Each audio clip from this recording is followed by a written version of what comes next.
My mental health needs a crafting trip, so let's go to Michael's and maybe Joanne's to get the supplies to make Rhaenyra's necklace tonight.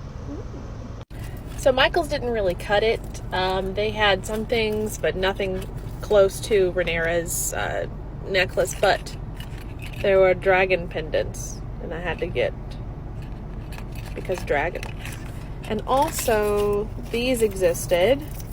These glass beads with the colors of her necklace, which is this, coppery color. I thought these would work good for her earrings. I don't know. I think I'll use them. I might not, but... Auntie Joanne, I'm here. Let's find what I need, please. We all know this is a hobbit door, not a fairy door. Come on, Hildy and Joe. Get your fantasies right. Hobbit. Copyright. Yeah, I know copyright, but like hobbit. Auntie Joanne came through. I believe this is the best haul that I have so far for her necklace. Okay, so here's the main one that we got. It is shaped a little different. I realize that.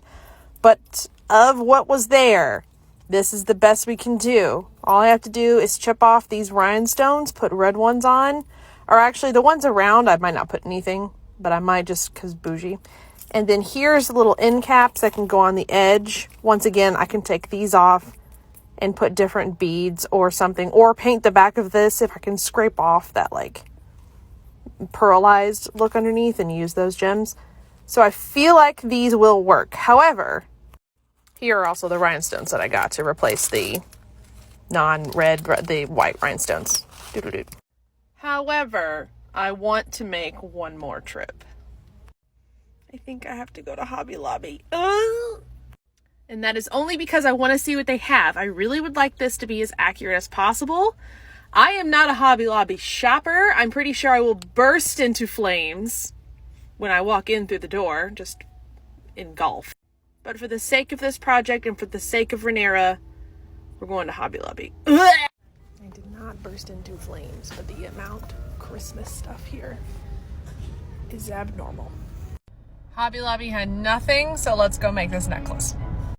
Okay, so these bastards are not coming off of this pendant. So I am coloring the gemstones, ladies and gentlemen, using brown and red Sharpies. It's working out just fine. All right, finished it. Boop, boop. And I put the wig on just to play around. It's not the full finished style, but hey, this turned out pretty good. Mental health is now refreshed.